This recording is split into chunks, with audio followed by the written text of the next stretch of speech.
Very sweet. Good morning, my dear students of class 12th. Today I am going to solve some extracts from your first chapter of Flamingo, the last lesson. I have already taught this chapter to you. I have already explained this chapter to you. You are well aware about the chapter. So you must pay attention where these extracts have been taken from. Okay?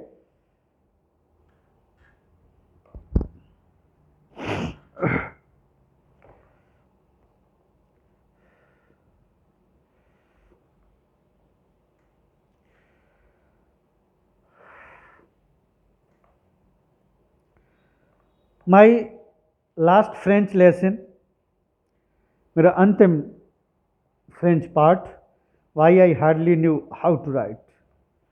I should never learn any more. I must stop there then. Oh, how sorry I was for not learning my lesson. Okay? जैसे ही उन्होंने बोला mister Hemil ने कि मेरा last French lesson है, अपने आप को कोसने लगा। फ्रेंच क्यों नहीं मैं पढ़ पाया, क्यों नहीं मैंने ध्यान दिया अपनी फ्रेंच लैंग्वेज पर। ओह, मैं अपना लेसन नहीं पढ़ पाया, ध्यान नहीं दे पाया जो सर पढ़ाते थे उस पर। फॉर सीकिंग बर्ड्स एग्स, मैं तो स्कूल बंक करके चिड़ियों के अंडे ढूंढता फिरता था। और गोइंग स्लाइडिंग ऑन द सार, और खेलता फिरता था, ऊंचे टीलों से सरकता था। माई बुक्स, मेरी किताबें जो थी, that had seemed such a nuisance a while ago, आज से पहले मुझे मेरी किताबें एक बोझ लगती थी। सो हैवी टू कैरी, बहुत भारी ले जाने के लिए। My grammar and my history of the saints, grammar की किताब, संतों की हिस्ट्री, बर old friends now that I could not give up. ये हमारे पुराने दोस्त अब हो गए थे, ठीक है, इनको मैं कभी पढ़ा नहीं। What was in speaker's last French lesson, क्या था स्पीकर के लास्ट फ्रेंच लेसन में। मिस्टर हेमल स्पीकर हैं इसके पहली लाइन के, इन्होंने बोला है my last French lesson. Because why was it, क्यों था फ्रेंच लेसन लास्ट उनका। Because his French teacher was retiring, French teacher आ रहे थे क्या, सॉरी कहाँ है। Because his French teacher was retiring, क्या रिटायर हो रहे थे फ्रेंच टीचर उनके। Because of the government order to teach only German, क्या गवर्नमेंट ने ऑर्डर आया था जर्मन पढ़ाई जाएगी। Because the speaker was migrating, speaker वहाँ से जा रहा था। Because French has become a language to taught in higher classes, या हायर क्लासेस में इसको पढ़ाया जाना था। करेक्ट आंसर क्या है,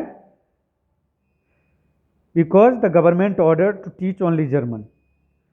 ये कहा था अब जर्मन लैंग्वेज पढ़ाई जाएगी एल्सेस लॉरेन में, इन स्कूल्स में, क्योंकि जर्मन ने फ्रांस को जो है गुलाम बना लिया था। तब की ये बात है, चैप्टर आपने पढ़ा है। तो ये वो बात याद कर रहा है फ्रेंच, जब उन्होंने बोला था माई लास्ट फ्रेंच लेसन। ऐसा क्यों सर कह रहे हैं, क्यों, मैं तो अभी भी सीख पाया था। This is the answer, because of a government order to teach only German. Next, what is the speaker feeling after getting to know that it is his last French lesson? क्या उसकी फीलिंग्स थी जब उसको पता लगा ये उसका last French lesson है। सैड हुआ, रिग्रेटफुल हुआ, डर गया, फ्राइटेंड हुआ, डिस्टॉर्ट हुआ। तो he was regretting himself. Okay,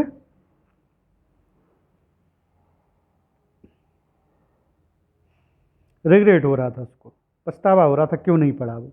sad भी इसको कह सकते हैं, बट ये भी अगर दिया है तो ये ज़्यादा बेहतर बैठेगा जाके।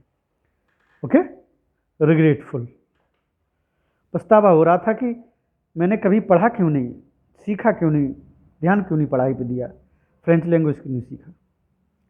वाट did French do to skip his French lesson, क्या करता था इस फ्रेंच लेसन जो पढ़ाते थे टीचर फ्रेंच लैंग्वेज उनको, उनकी जगह क्या करता था वो, seeking birds egg, going on the slides, working on the mill, both A and A B. तो अभी ऊपर बताया है सीकिंग बर्ड्स एग, चिड़ियों के अंडे ढूंढते फिरता था स्कूल गोल करके, गोइंग ऑन द स्लाइड्स, और भी जाता था ऊपर टीलों वगैरह पे। तो A and B, this is the correct answer, both A and B. Mill में काम तो नहीं करता था ना, तो आपका होगा both A and B. How do friends feelings regarding his book change, क्या फीलिंग्स थी उनकी किताबों के बारे में? He feels that they were very his friend, वो फ्रेंड्स थी उसकी। He believe that they were nuisance, उसके लिए बोझ थी वो, ये आंसर आपका। He believes that they were nuisance.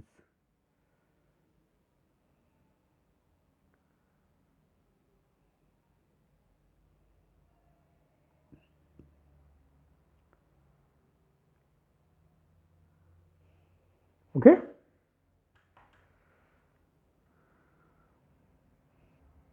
Now this extract is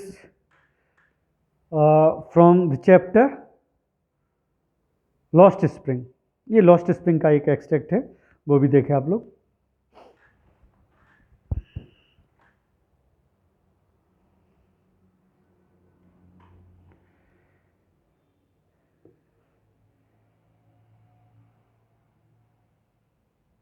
it is his कर्म हिज डेस्टिनी, यह उसका भाग्य है, किस्मत है।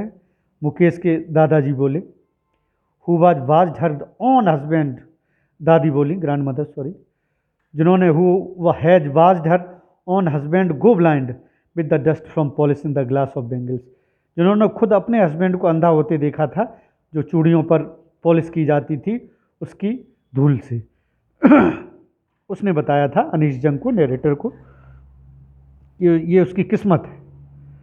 Can a god given lineage every broken, क्या भगवान का दिया हुआ जो अभिशाप है, दुख है, वो उसको तोड़ा जा सकता है? उस किस्मत को क्या भुलाया जा सकता है? भगवान ने जो लिख दिया क्या उसको मेटा जा सकता है? सी इम्प्लाइज बोलती है, born in the caste of bangle makers, पैदा हुए हम चूड़ियाँ बनाने वाली कास्ट में, मनिहारों में। They have seen nothing but bangles, उन लोगों ने तो कुछ देखा ही नहीं है, चूड़ियाँ ही देखी केवल। इन द हाउस, घर में, इन द यार्ड, आंगन में, एवरी अदर हाउस, दूसरों के घरों में, दूसरों के आंगन में, दूसरों के बरामदे में, दूसरों के गलियों में, फिरोजाबाद की गलियों में जब भी देखा केवल चूड़ियाँ देखी, चूड़ियों के अलावा उन्होंने कुछ नहीं देखा। Who does they refer to here, they किसके लिए आया है? Mukesh and his family,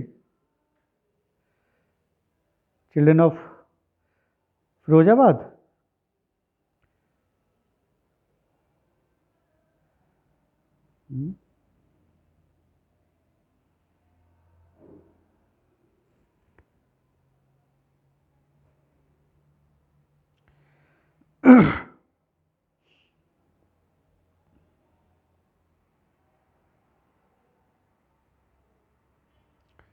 Firozabad के बच्चों के लिए आया थे। The young wives, the female population living in Firozabad, किसकी आया है? तो यहाँ पर दे आया है मुकेश और उसके परिवार के लिए। ठीक है, उन्हीं की बात चल रही है यहाँ पर, इसलिए आप इसको भरेंगे, इसको फिल करेंगे, इसको टिक लगाएंगे, Mukesh and his family. What was the karma talked of in given extract, किस कर्म की बात की गई है? टू गो ब्लाइंड, अंधे हो जाने, to become a bangle maker, चूड़ियाँ बनाना के लिए, to live in poverty, to teach the art of bangle making to his children. क्या है उसकी किस्मत? To become a bangle maker, ये मोस्ट अप्रोप्रिएट रहेगा उसमें। किस्मत ही उसकी मनिहारे बनने की है, बेंगल मेकर बनने की है। He can't be fulfil his dream that he should to become a motor mechanic और driver, to drive a car. ना मोटर मैकेनिक बन सकता है वो, ना कोई कार ड्राइव कर सकता है, उसकी किस्मत केवल है चूड़ी बनाने के लिए, to become a bangle make. ये भी आपको आंसर लग सकता है, to live in the poverty, गरीबी में रहना, लेकिन यहाँ according to extract you are suppose to give answer.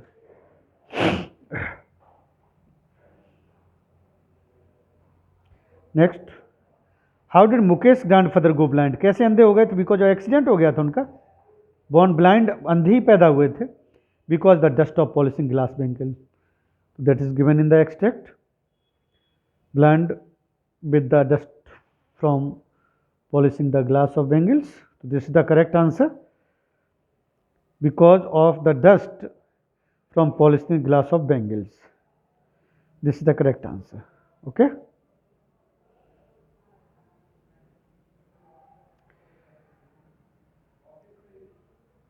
Born in the caste of bangle makers.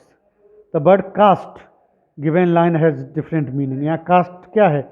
Profession, construction, result या स्टेट? तो कास्ट प्रोफेशन, उनका कास्ट जो प्रोफेशन था उनका बैंगल मेकिंग का था, उसके लिए यूज हुआ है। This the correct answer, profession. Okay, क्या प्रोफेशन था उनका? चूड़ी बनाना। Okay, so see these extract clearly.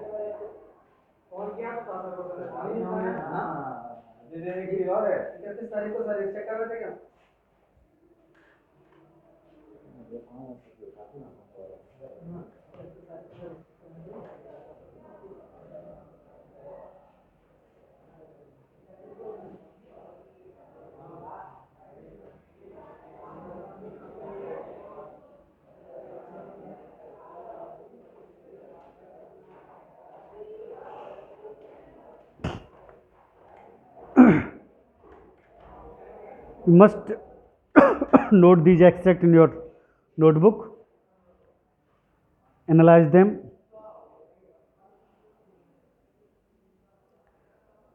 think about them, read again extract chapter so that you could complete them. After completing this task, you are supposed to send its pic to me on my personal WhatsApp number so that I could check it. ये work करके आप personal मेरे WhatsApp number पे डाल दें, जो मैं आपका वर्क चेक कर दूं। इन एक्सट्रैक्ट्स को लिखिएगा अपनी इंग्लिश की नोटबुक पे, लिखने के बाद वर्क कंप्लीट करने के बाद आप उसको भेज दीजिए। Okay, thank you, have a nice day, God bless you.